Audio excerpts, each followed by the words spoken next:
on Jerusalem Dateline. This week on Jerusalem Dateline, the unrest about the Temple Mount continues, but what's behind the violence? The match that ignites the people and brings them to the streets and causes violence is this libel. Al-Aqsa is in danger, and this is baseless. Plus, an Iranian Christian fights for her freedom and for her life, and a look back on how history and prophecy came together during the 1967 Six-Day War, and how to pray for the peace of Jerusalem. Hello and welcome to this edition of Jerusalem Dateline. I'm Chris Mitchell, coming to you this week from just outside the walls of the Old City. The unrest around the Temple Mount continues. Here's CBN News' Julie Stahl with an update.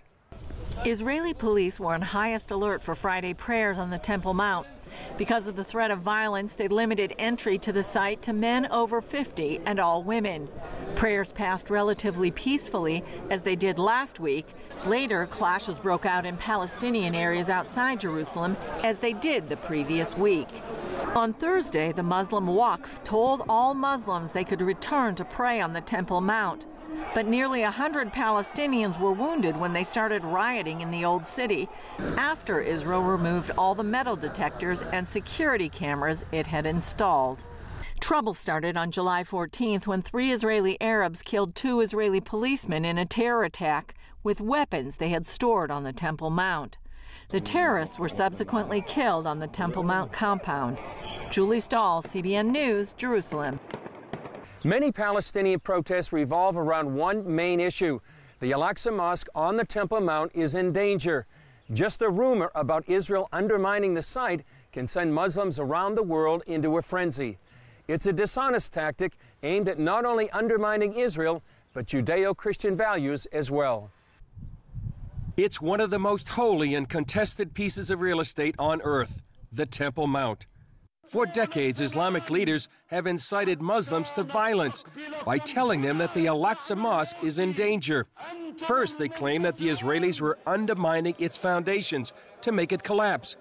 Now they also say it's a threat even for Jews to pray on the sacred plateau. Extreme movements believe that Israel is planning to build the third temple and to destroy their holy shrine. Known in Arabic as the Haram al-Sharif, or Noble Sanctuary, it's the place where 2 consecutive Jewish temples once stood. The second was destroyed in 70 AD by the Romans. Now, Muslim mosques occupy the site. The Golden Dome of the Rock to my right is the most identifiable Muslim shrine on the Temple Mount. But it's the gray-domed Al-Aqsa Mosque to my left that Muslims consider the third holiest site in Islam. They believe that Muhammad took a famous night ride from Mecca to Al-Aqsa on his winged horse, Al-Barak. Al-Aqsa was first built in 705 AD. In Muslim theology, the site precedes the Jews and goes back to creation. You know, Adam, when he descended from the heaven, he came here and he was pray here. No different between Sulaiman and King David and all the prophets is all the same. They're all been in Al-Aqsa Mosque. Today, the entire plateau is referred to as Al-Aqsa. Nadav Shragai wrote the Al-Aqsa is in danger libel, the history of a lie. He says when Muslim leaders want to unite the masses, they claim it's in danger. The match that ignites the people and brings them to the streets and causes violence is this libel. Al-Aqsa is in danger, and this is baseless.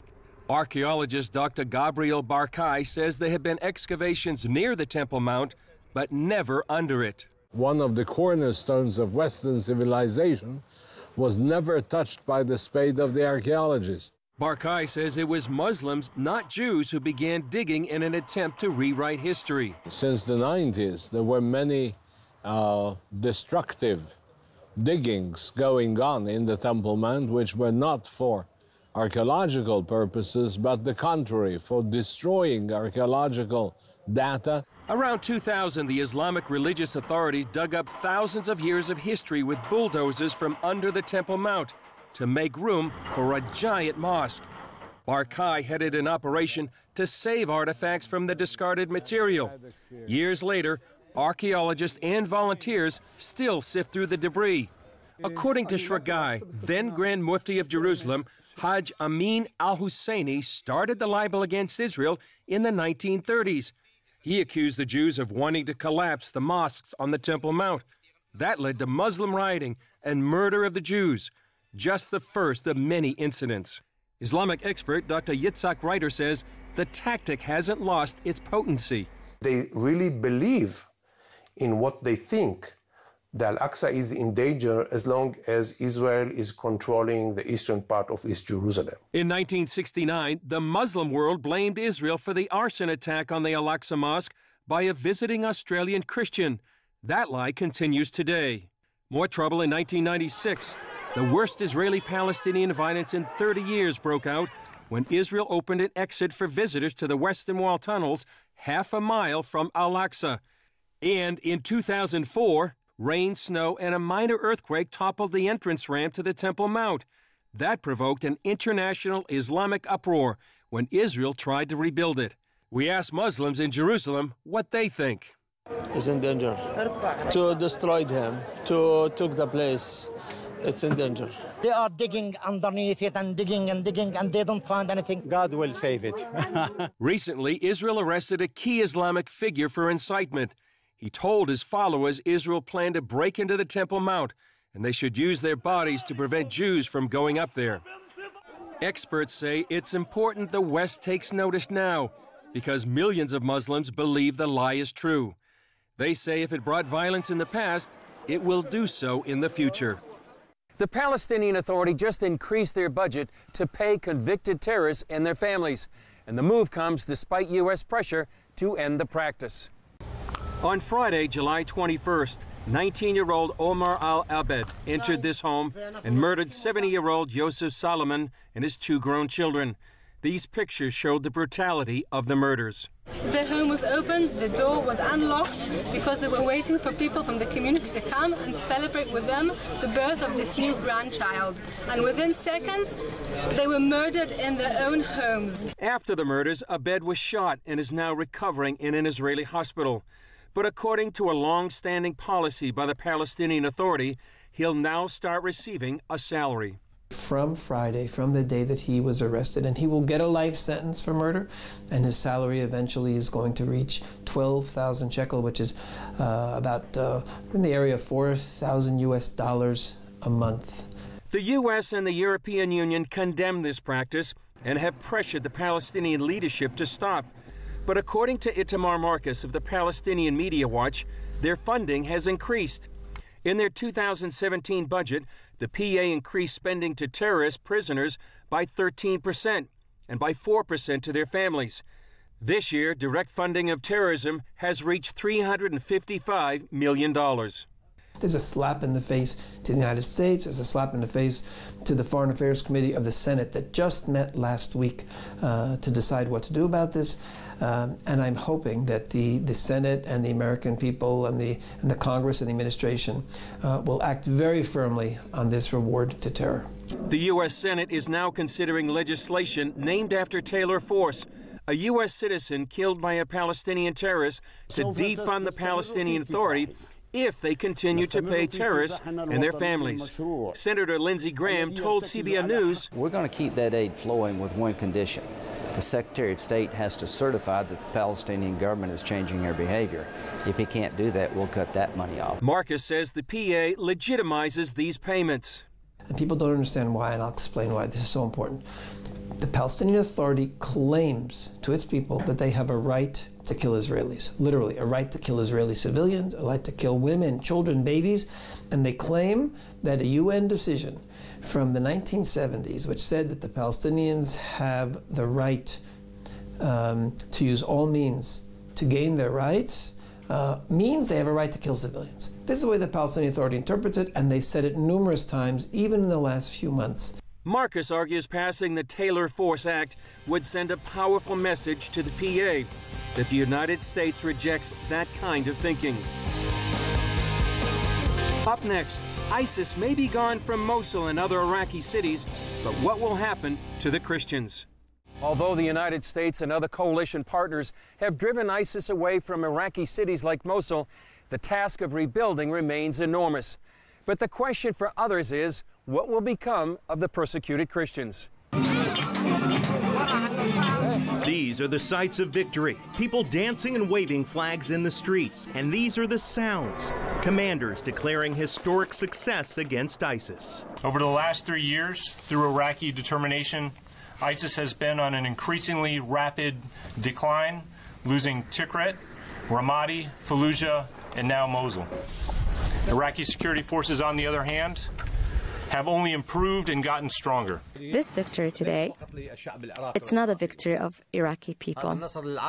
This is a victory for the whole world, a world that suffered from the acts of these terrorists everywhere. And the suffering remains, as you can see from this drone footage of Mosul's old city. It shows widespread devastation on a massive scale. Buildings reduced to rubble and smoke from occasional airstrikes still rising into the sky. We were over there back in April, and what we saw was that, the Sunnis, ISIS, went through and spray painted each home. And they said this is either a Sunni home, a Shia home, or a Christian home. And if it was Shia or if it was Christian, they put a barrel of oil in it and lit it on fire. And you can imagine what that does to a structure. Jeff King is the president of International Christian Concern, a nonprofit organization which acts as a bridge between believers in free countries and those in persecuted countries. Just back from Iraq, King says rebuilding and giving viability to the people of Iraq will be far beyond the capabilities of the Iraqi government, especially for the thousands of Christians and other religious minority leaders who were forced from their homes due to ISIS, many with only the clothes on their backs. His team took these pictures, images of Jesus used as target practice by ISIS fighters. In another church, the statue of Mary shot up to where only pieces of her face remained. We saw these images over and over. Generally, the idea is to desecrate. They want to push the Christians out. If they're not going to convert to Islam, they want them out of the country. They want them out of the area. King says much of the U.S. aid is channeled away from Christians once it gets to Iraq due to the dominant Muslim religion. So his organization works with Capitol Hill lawmakers to specifically help Christians in the war-torn region. He says statistics show that of the 1.5 million Christians calling Iraq home in 2003, only about 250,000 remain. King told us the majority of Christians his workers spoke with want to come back. They just need the new government of Iraq to protect them. When that help comes, when that touch comes, they praise God like crazy, and they say, my gosh, we're part of something so big. A family doing God's work here on earth, supporting each other. Eric Rosales, CBN News, Washington.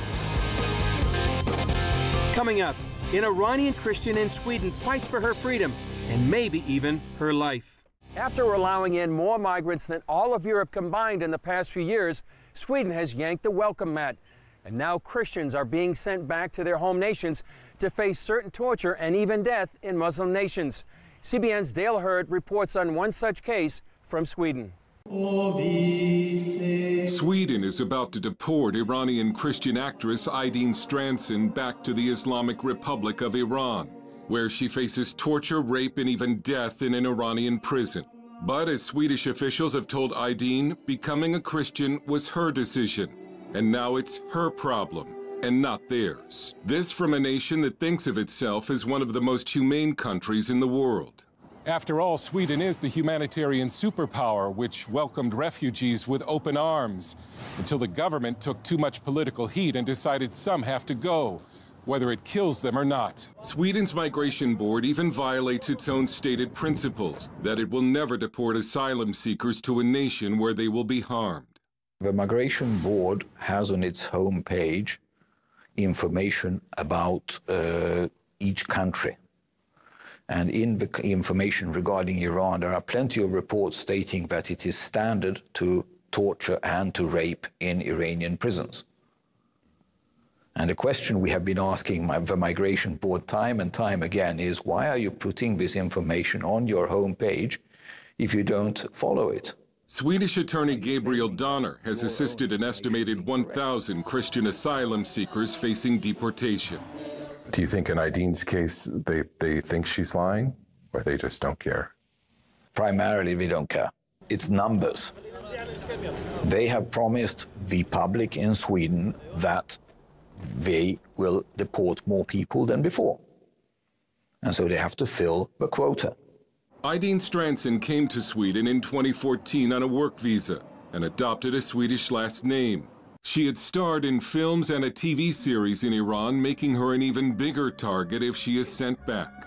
She says she came to Christ in Iran after seeing video of Muslims stoning a woman to death. And I decided that moment I don't want to be Muslim anymore. In Iran, where it can be deadly to convert to Christianity, Aydin kept her conversion largely a secret.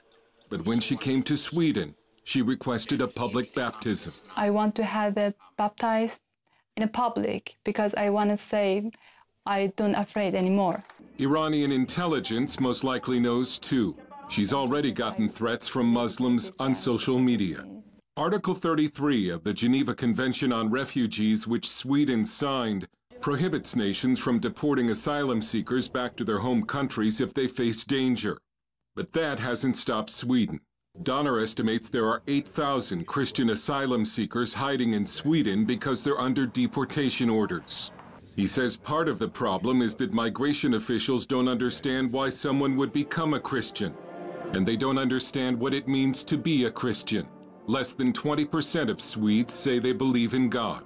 This is most apparent when they come to the question when a convert says, I converted because of the love I have received from Jesus Christ. And they almost mockingly ask the convert, what do you mean by love? They don't understand the message in the Bible. It's just completely alien to them. The Swedish Migration Board's press officer told us, if the person has well-founded reasons to fear persecution due to religious beliefs, he or she will be granted asylum in Sweden. But Aydin's asylum request has been rejected, and her case has been turned over to border police. At her hearing, a Swedish migration official told her it wouldn't be as bad for her in Iran as she expected, because she would only have to spend about 6 months in prison. Donner told us of a similar case where an Iranian woman was imprisoned for becoming a Christian. After her release, she was silent. She did not tell what had happened. After 6 weeks, she threw herself out from a window on the 4th floor and killed herself. But stories like that may not stop Aydin's deportation. 6 months as a woman in a prison is no problem. No. They don't care. No, they don't care about it. Dale Hurd, CBN News, Stockholm. Up next, an historic victory and prophecy fulfilled, and how to pray for Israel. On the eve of the 1967 Six-Day War, Jews around the world were terrified that their newly born country was about to be destroyed. But as Scott Ross reports, no one could have imagined the victory that was in store for Israel and how history and prophecy would come together to deliver an amazing victory. I was writing a chemistry exam in my junior high in Montreal, Canada. I snuck in a transistor radio to the exam room. I was listening because we were frustrated and frightened. More than 5,000 miles from Israel, Jewish teenager Moishe Kempinski was feeling the shock waves of the Six-Day War. The world told us the next Holocaust was going to happen. Tel Aviv and Haifa were digging up mass graves. We expected the worst. Then something very different happened. On June 6th, something miraculous happened that we really weren't aware of. The most powerful Arab army in the Middle East was the Jordanian Legion. British armed, British trained. They were in charge of the old city. And for some reason, till this day, no one knows why, they just picked up and left. On the third day, Israel captured the old city. So on my transistor radio, I was listening to a broadcast of a broadcaster, a correspondent running with the forces. Then Rabbi Goren decides to blow a shofar, a ram's horn. Thousands of kilometers away, blowing a shofar, the sound goes across the radio waves. I knew at that moment, no matter what would happen, I would become a Jerusalemite.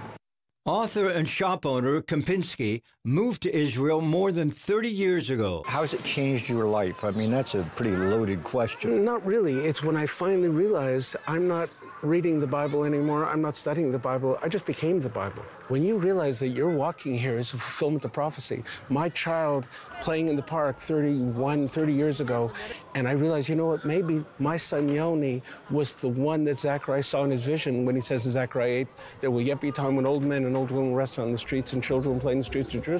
Do young people today appreciate that? You have what, 6 children? All served in the military? All served in the military, and all of them very much appreciate it. In addition to that, it gave them the eyes to see everything in its real context. Construction booms, cranes that you see all over the country, you suddenly realize they aren't construction cranes. They're the words of Amos 9 being made physical. I will rebuild your ruins. How is God going to fulfill prophecy if not through construction cranes? When you realize that every physical thing you see, every brick you see, every building you see being built is actually God speaking to the world saying, wake up, I'm doing what I said I would do. Are you going to be part of this plan or are you going to fight it? And for the future? I think what is going to happen is there's going to be more negativity. And there's going to be more people realizing God's on the move. And everything, but everything is possible. Scott Ross for CBN News in Jerusalem. That victory was 50 years ago. But now with all the chaos surrounding Jerusalem, many wonder how to pray for Israel. Here's one answer. I'd like to ask the listening audience to pray on a regular basis for the peace of Jerusalem, because Jerusalem is the epicenter of the universe in the mind of God. Not mine, not America's, not Russia's, but in the mind of God, Jerusalem is the epicenter. It is the place where Abraham placed Isaac on the altar. It is the place where the first temple and the second temple were built. It is the place where Jesus Christ is going to sit on the throne of his father King David and rule the world. There's a supernatural war right now that is waging and is soon going to rupture into a literal warfare over the peace of Jerusalem.